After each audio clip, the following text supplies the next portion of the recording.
میں آج اس بہار محفل میں آپ حضرات کے سامنے حضرت علی رضی اللہ تعالی عنہ کے مناقب بیان کروں گا، لیکن میں حیران و پریشان ہوں، بلکہ نادم و پشیمان ہوں کہ میں حضرت علی کے کن کن خوبیوں کو بیان کروں اور آپ کے کن کن خصوصیات کو نظر انداز کروں۔ سامعین ایسی وقات، حضرت علی کے ماننے والوں میں دو طبقے ہیں۔ پہلا طبقہ وہ ہے جو حضرت علی کی شان میں غلو کرتا ہے، حتیٰ کہ آپ کو خدائی مسند پر بیٹھا دیتا ہے۔ تو دوسرا طبقہ وہ ہے جو حضرت علی کی شان میں گستاخی کرتا ہے، حتیٰ کہ اپنے جوتوں تلے حضرت علی کا نام لکھ لیتا ہے۔ لیکن ہم اہل سنت والجماعت ہیں، افراط و تفریط سے پاک ہیں، کیونکہ اگر ہم صحابہ کو چھوڑیں تو رافضی بن جائیں گے، اور اگر ہم اہل بیت کو چھوڑیں تو خارجی بن جائیں گے، اور اگر ہم دونوں کا دامن پکڑ لیں تو سچے پکے مسلمان بن جائیں گے، صاحب ایمان بن جائیں گے، خدا کی قسم عالیشان بن جائیں گے۔ سامعین کا تنقید، حضرت علی کون ہے؟ جو حیدر کرار ہے،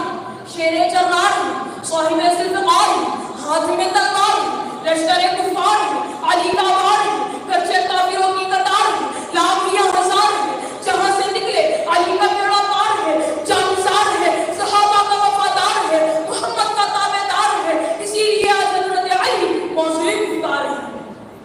جس نے 9 عمر بچوں میں سب سے پہلے اسلام قبول کیا وہ علی، جس نے ساری رات مستر رسول پر تلوار کے سایوں میں گزاری وہ علی، نبی نے جس کو اپنے کندھوں پر بیٹھایا وہ علی، نبی کے جسم اطہر کو جس نے غسل دیا وہ علی، جس کے نہ ہونے پر عمر نے ہلاکت کا خطرہ محسوس کیا وہ علی۔ لگے ہاتھ حضرت علی رضی اللہ تعالیٰ عنہ کی شجاعت کی جھلکیاں بھی دیکھتے چلے کہ جو شجاعت میں اول، جو عدالت میں اول، امانت میں اول، میدان کارزار میں اول، کیوں؟ کیونکہ سب سے بڑا اعزاز علی کو یہ حاصل ہوا کہ آپ صلی اللہ علیہ وسلم کی 23 سالہ دور نبوت میں حضرت علی نے 26 جنگوں میں شرکت فرمائی، اور آپ نے بدر میں 9 دشمنان اسلام کو قتل کیا، اور احد میں 7 دشمنان اسلام کو قتل کیا۔ خیبر کے معرکے کا واقعہ ہے، تمام قلعے فتح کر لیے جاتے ہیں، ایک قلعہ باقی رہ جاتا ہے جسے کوئی بھی فتح نہ کر سکا۔ آپ صلی اللہ علیہ وسلم آتے ہیں اور فرماتے ہیں کہ چھوڑ دو، ٹھہر جاؤ، کل اس قلعے کو وہ شخص فتح کرے گا جس سے اللہ اور اس کے رسول محبت کرتے ہیں۔ سبحان اللہ، کیا منظر ہے! کل یہ سعادت حاصل کرنے کے لیے تمام صحابہ اپنی اپنی گردنیں دراز فرمائے ہوئے ہیں۔ جب کل ہوتا ہے تمام صحابہ سب و سب کھڑے ہوئے ہیں، آپ صلی اللہ علیہ وسلم آتے ہیں اور فرماتے ہیں علی کہاں ہے؟ علی کو بلایا جاتا ہے۔ کیا دیکھتے ہیں؟ آنکھوں میں چشم ہے، آنکھوں میں پریشانی ہے، آنکھوں میں تکلیف ہے، لیکن جو ہی آپ صلی اللہ علیہ وسلم اپنا لعاب دہن آپ کی آنکھوں میں لگاتے ہیں، آپ کی آنکھیں درست ہو جاتی ہیں اور اس قلعے کا پرچم آپ کے ہاتھ میں تھما دیتے ہیں۔ میں جنگ بدر کے مناظر کو ان اشعار میں جمع کرتا ہوں کہ ادھر حمزہ کے ہاتھوں اونٹ کا فرش خاک پر لیٹا،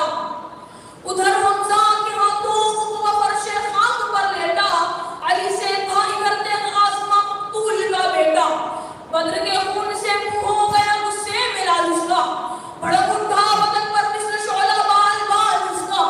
علی اس شان سے روک رہے تھے اس کے واروں کو کہ ہوتا تھا تعجب نوجوان پر پختہ کاروں کو، یکایک پار خالی دے کے حیدر کو جلا لایا کہ نازک وقت گزرا جا رہا ہے یہ خیال آیا، کیا نعرہ ہمارا بھی تلے ایک بار ہو کافر، سمجھے دیکھ آئی اللہ کی تلوار ہو کافر، صدائیں شیر حق سے چھائی ہے بد قلب دشمن پر کہ سب اٹھنے نہیں پایا آئی ڈٹ گردن پر، کمال ضرب پر حمزہ کے منہ سے مرحبا نکلی، صف اسلام سے اللہ اکبر کی صدا نکلی۔ وآخر دعوانا الحمدللہ رب العالمین۔ السلام علیکم ورحمۃ اللہ وبرکاتہ۔